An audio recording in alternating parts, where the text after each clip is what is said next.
What's up, guys? So good to be live again. Well, bad news is that America just had its deadliest year on record, according to the CDC, telling corporate news everywhere that 2021, there were a lot more deaths. We're going to break down the top causes of death in America. The corporate news is highlighting two reasons that there was a jump in deaths this past year.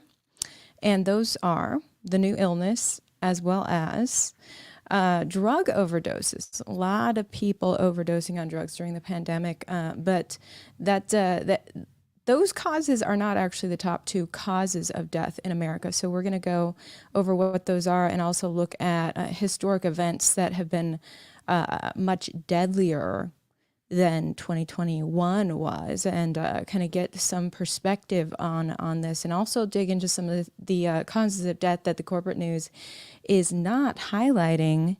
What's up, guys? I'm looking at your comments. Thanks for joining me as I'm freshly out of YouTube jail, able to live stream with you all again. If you don't like YouTube, it's easier to talk over on Rumble without code words. All of these videos do stream over to Rumble as well, but majority of the audience still stays here on YouTube. So we're going to be with that audience here on YouTube as well, as long as YouTube lets me. So I'm going to go through, if you guys want to send a super chat, it's that $sign in the live chat section. That would be a wonderful donation to my independent journalism, and I will shout you out for that and read whatever super chat comments you send me at the end of the show. So before we get into it, shout out to the sponsor of my coverage, which is Ageless Multi-Collagen from BioTrust, or Health with Ivory, as it's called. One of the main things you can do to combat aging is take collagen.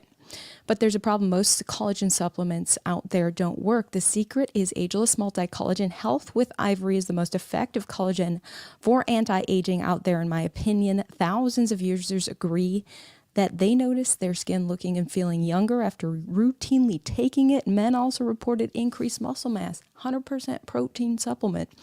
It's the best anti-aging supplement I've tried.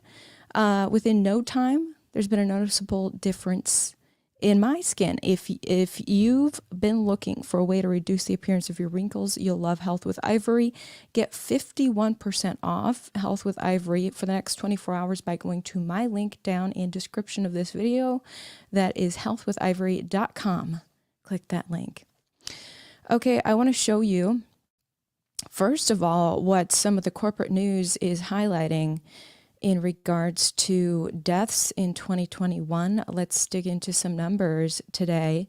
So as they say, COVID-19, ABC News reports, and overdoses pushed U.S. into the highest death total ever. Federal data confirms that 2021 was the deadliest year in U.S. history.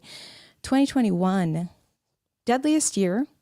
And new data and research are offering more insight into how it got that bad. Now, they talk about the fact, this is all referencing the CDC, which I know a lot of us don't trust the CDC right now. But according to ABC News, there's about 80,000 more deaths in 2021 than 2020, despite a lot more people getting the needle.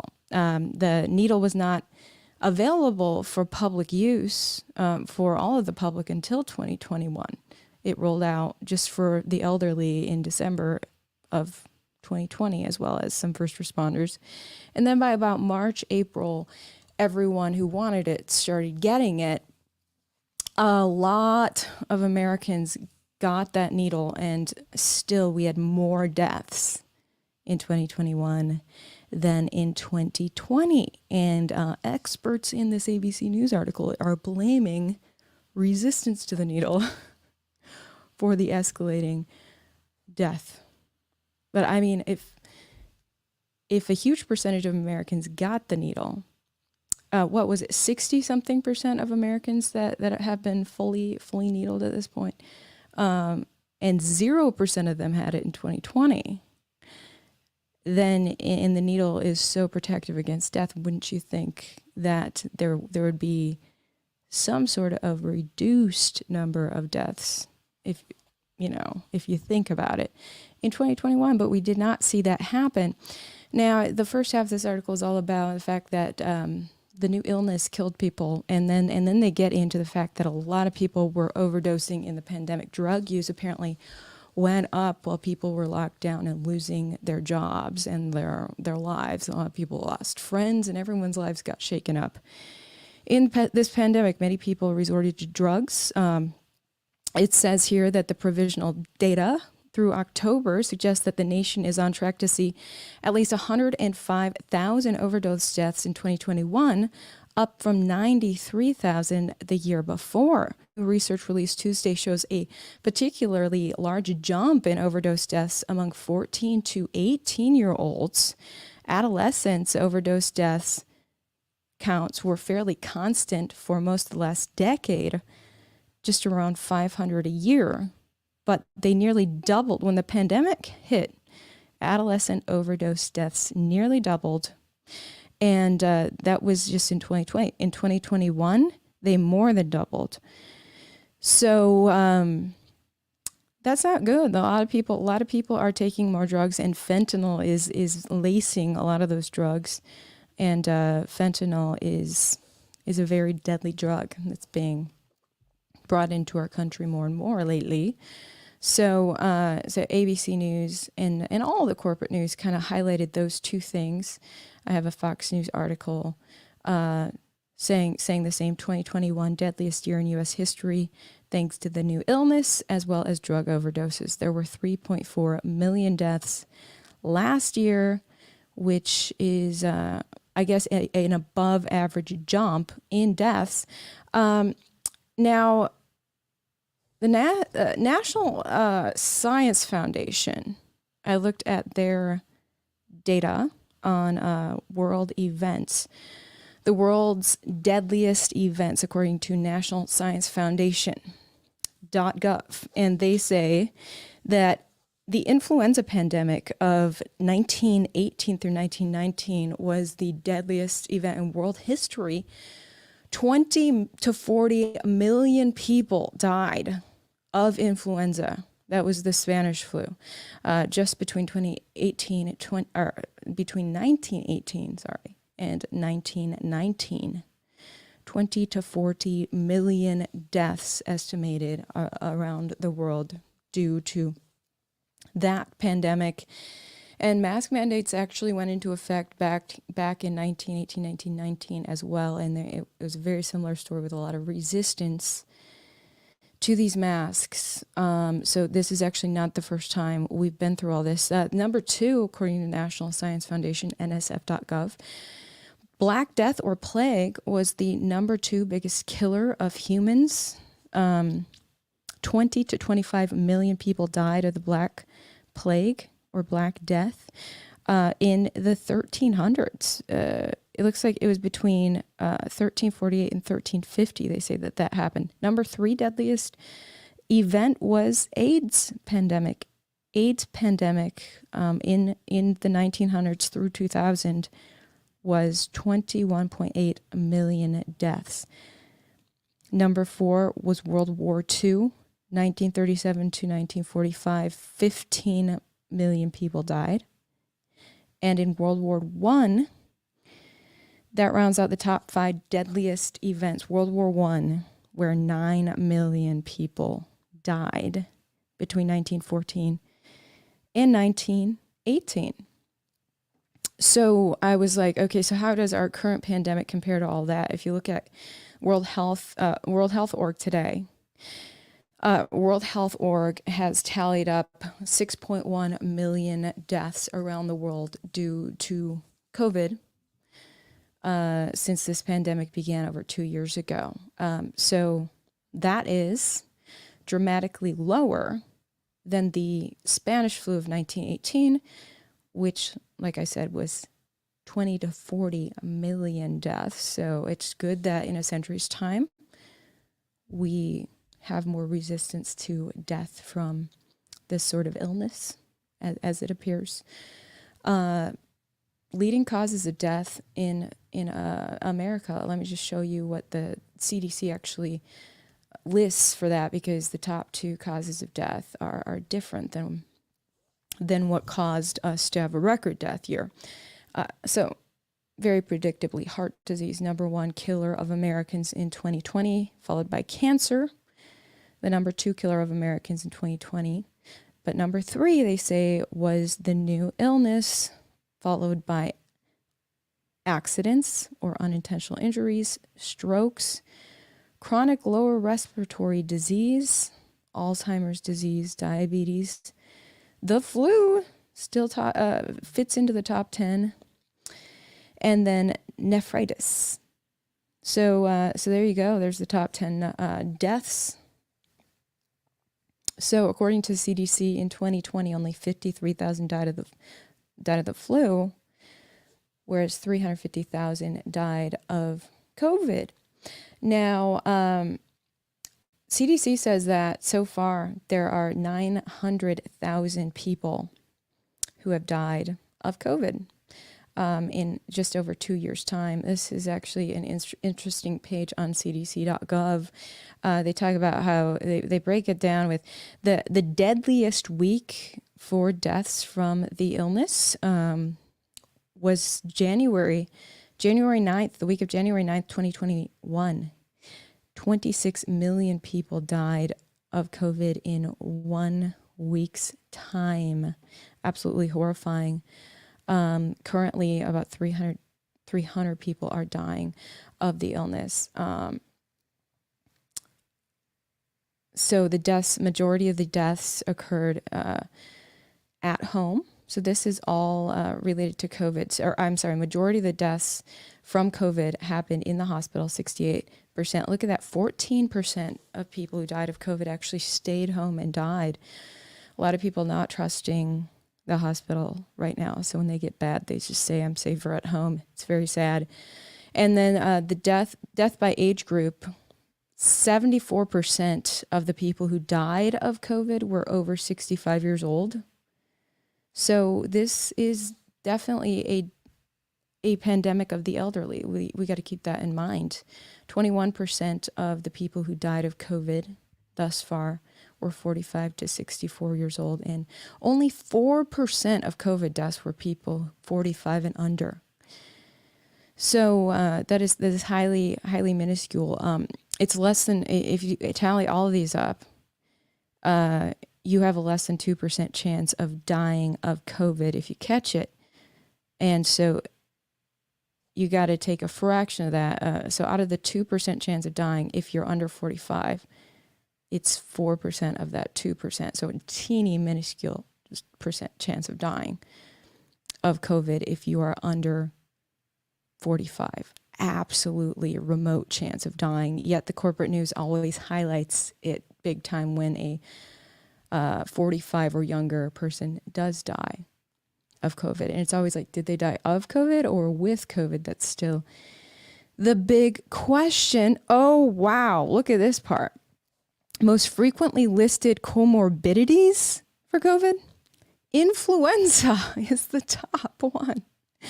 So 48%, nearly half of the people who actually died of or with COVID also had the flu.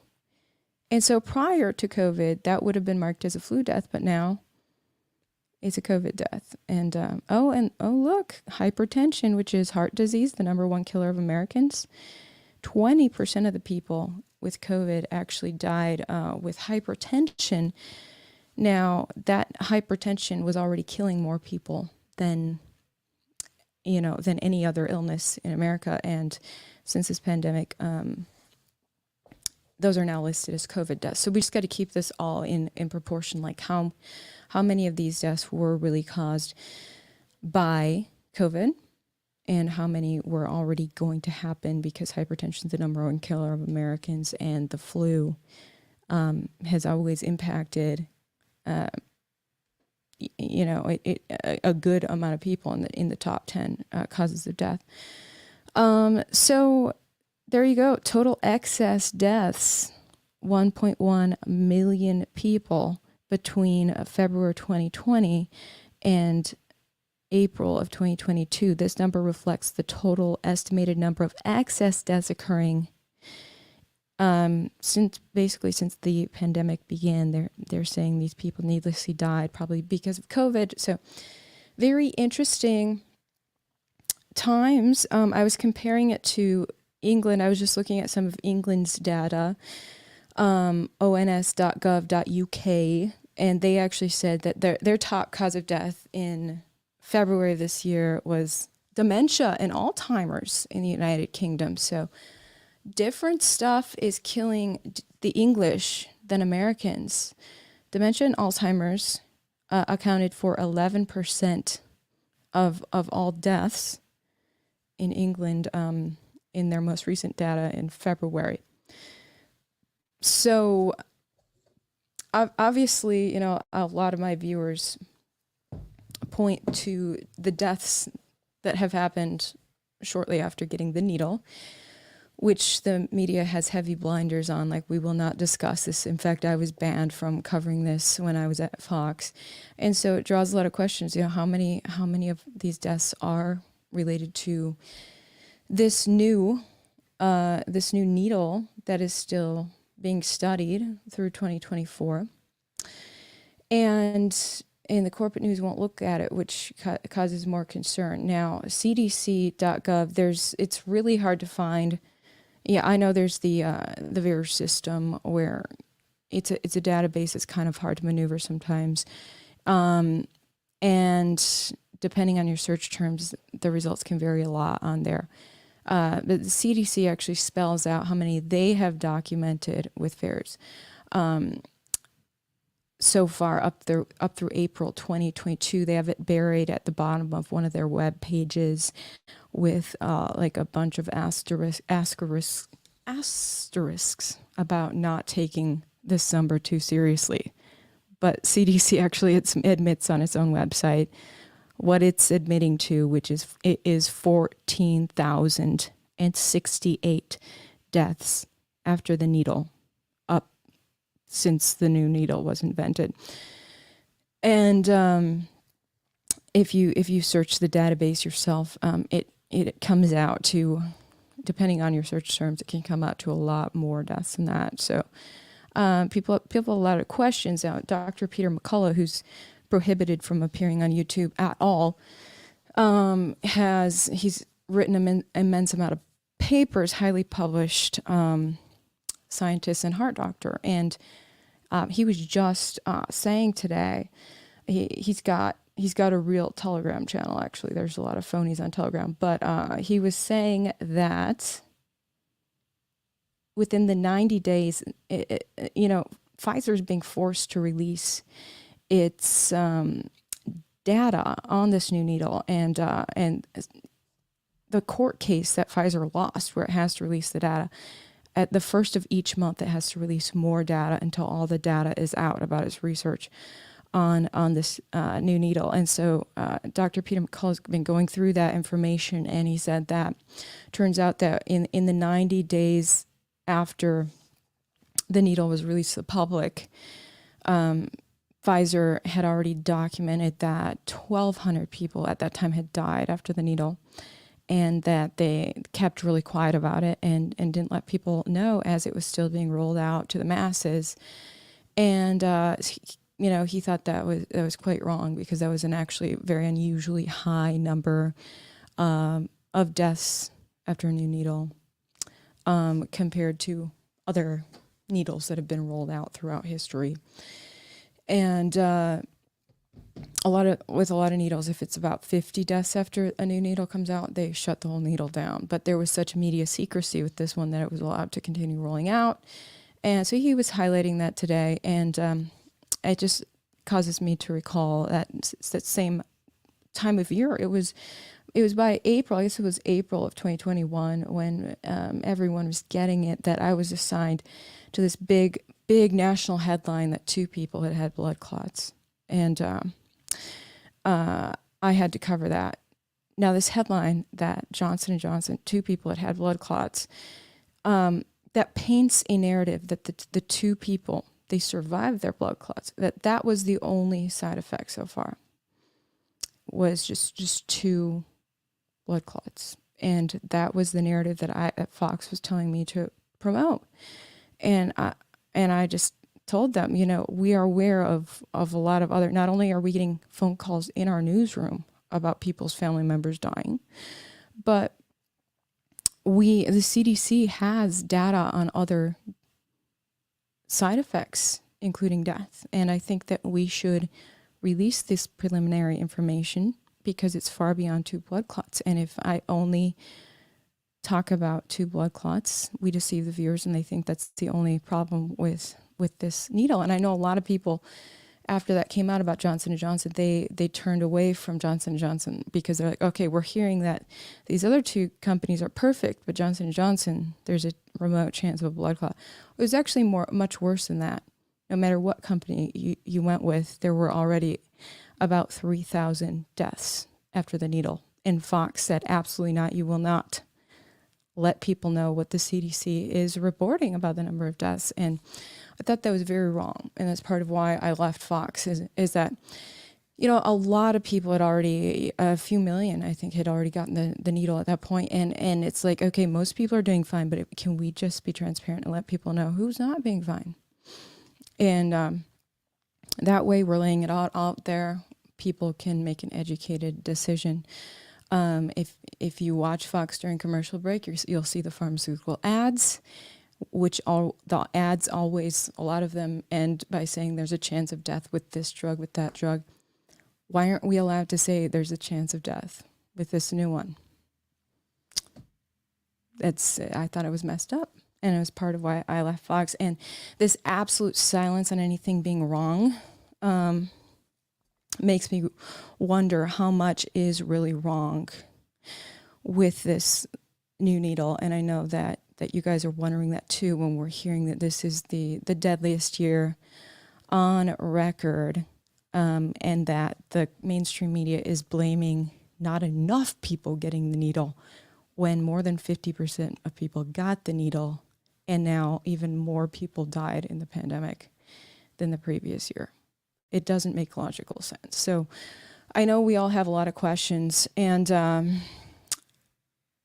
one of, in covering all this, we keep hearing about these athletes who are having new injuries on the field. Maybe they just fall right over. Some of them start shaking, and the media is putting the blinders on. I know my old TV station, I used to work for NBC in Minneapolis. They covered one, running, marathoning is really big there. And this young woman around my age just falls dead. Her heart fails while she's running. It made the local news. And they just ended the report just being very puzzled, like the anchor and reporter chatting. Yeah, very puzzling, And so, there are people who have strung this all these incidents together because it's actually been happening around the world. And, and I've been covering news on the local level since 2012-ish. And so I'm just like, I don't remember having incidents like that. Like my last TV station covered, I just don't remember this happening. And a lot of people don't remember this happening. 2 athletes. I mean, just this past weekend, if you watched yesterday's podcast, I mentioned it happened again with an Australian soccer player. And this time the local sports reporter actually connected the dots that the guy had recently had his 3rd needle. And people were freaking out about that. And hey, YouTube gods, I'm not saying anything. I'm not implying anything. I'm just letting you guys know what went down on Australian TV. That the Australian sportscaster decided to connect those dots, that he had recently gotten a needle, and they're like, what? You can't say that. Anyway, who else connected the dots on some of this? One American News, the people who just got canceled from DirecTV, owned by AT&T. Now, a lot of people, when I first reported this, said that they are canceling their DirecTV subscription in protest of DirecTV canceling OAN, one of the very, very few news corporations that actually strays from the narrative. They stray from the narrative way more than Fox News does. I'm not seeing Fox News compiling this list, but One American News just the other day compiled a list. Headline was picked up by Gateway Pundit. YouTube doesn't like me reporting on these guys, but nobody else is covering this list. Headline is a jaw-dropping 769 athletes have collapsed while competing over the past year. Average age of players suffering cardiac arrest is just 23 years old. And so they go through some of this. Now, the issue I have with a lot of Gateway Pundit articles, as well as some of OAN's coverage, is they don't cite their sources, which makes them less reliable.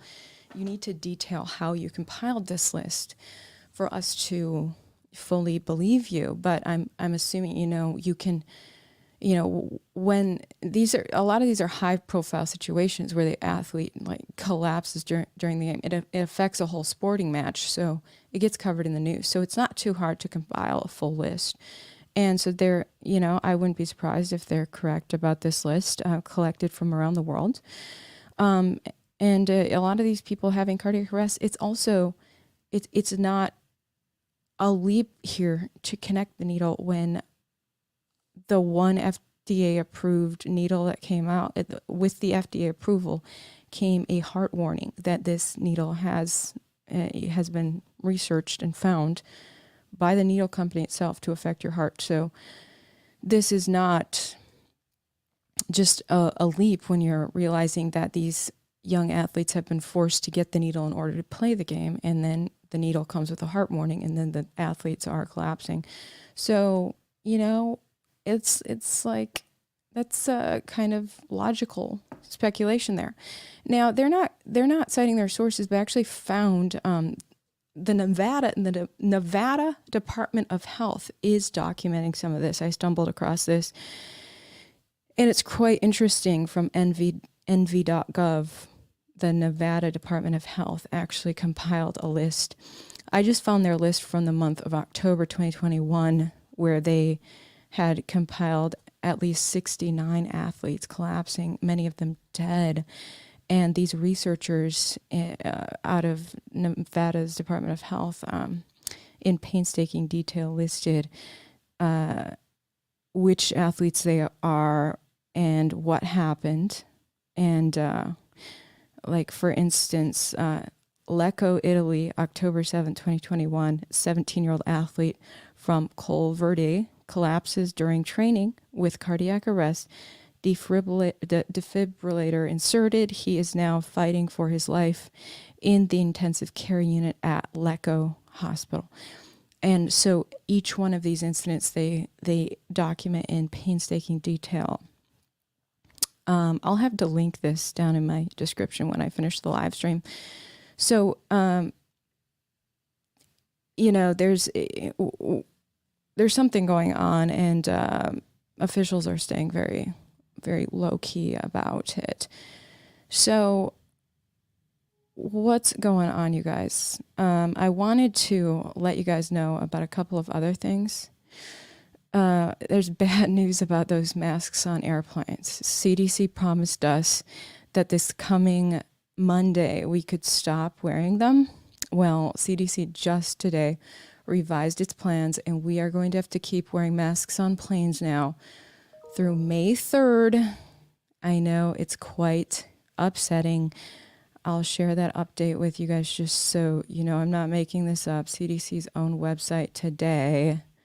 CDC mask order remains in effect, and the CDC realigns travel health notice system. Quote, today, CDC is announcing 2 COVID-19 travel-related updates based on close monitoring of the COVID-19 landscape in the United States and internationally. CDC continues to monitor the spread of Omicron, especially BA2 subvariant, that now makes up more than 85% of U.S. cases. Since early April, there have been increases in the 7-day moving average of cases in the U.S. So when we think things are all getting back to normal because the corporate news is only talking about Ukraine, CDC's like, no. Things are getting worse. And you guys actually are going to have to keep wearing masks on planes. Also, city of Philadelphia just returned the mask mandate.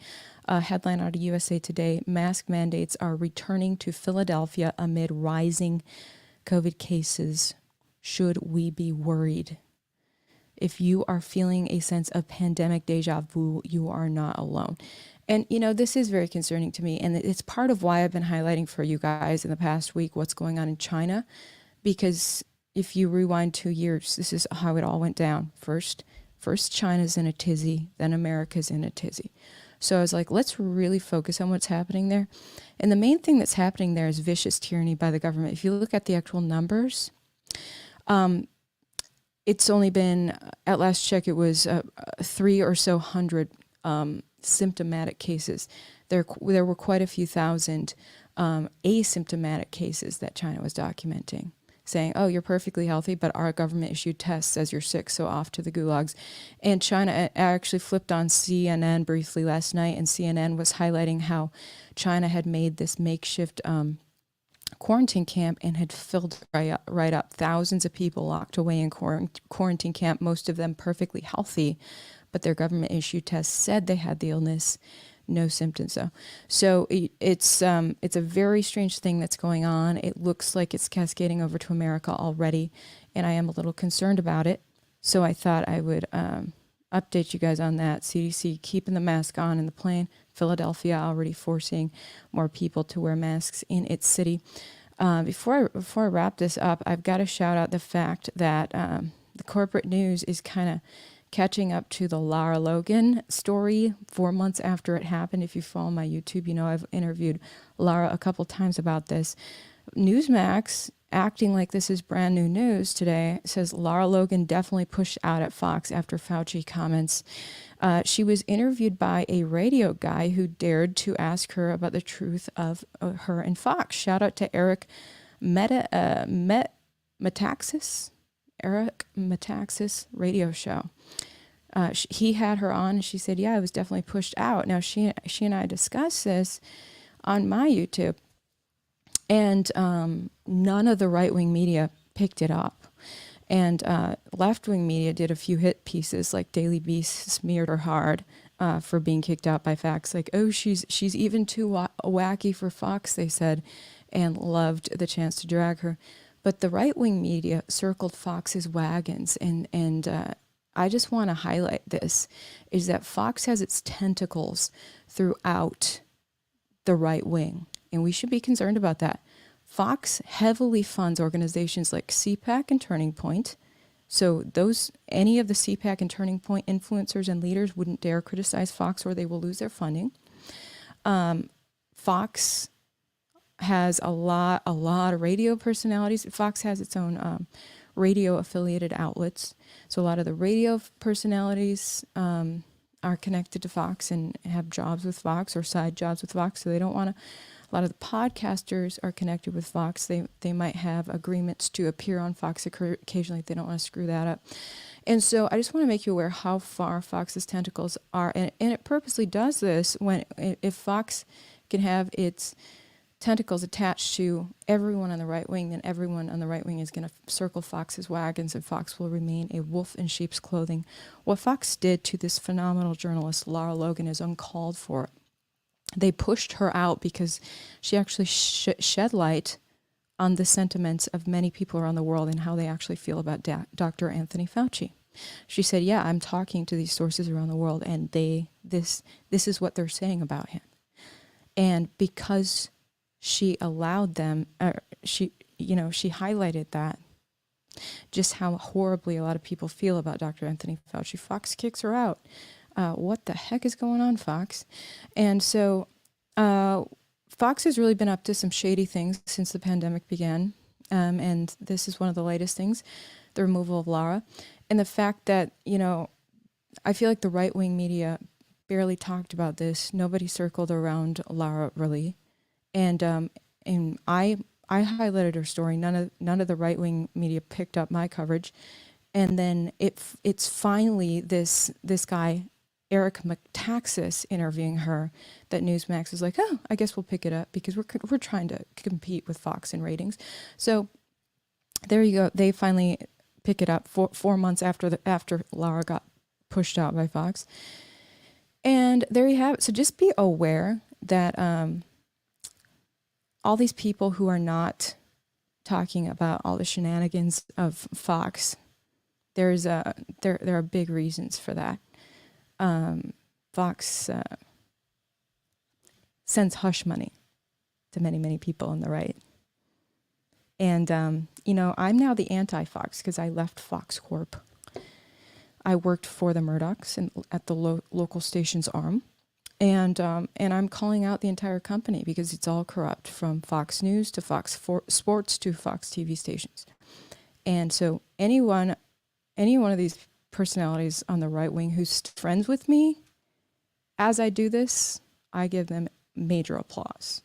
And there's a few right wingers who are buddies with me and don't mind that Fox might not like them because of that. And I love those people. So yeah, just be aware of that. And that was the last note I think I wanted to make.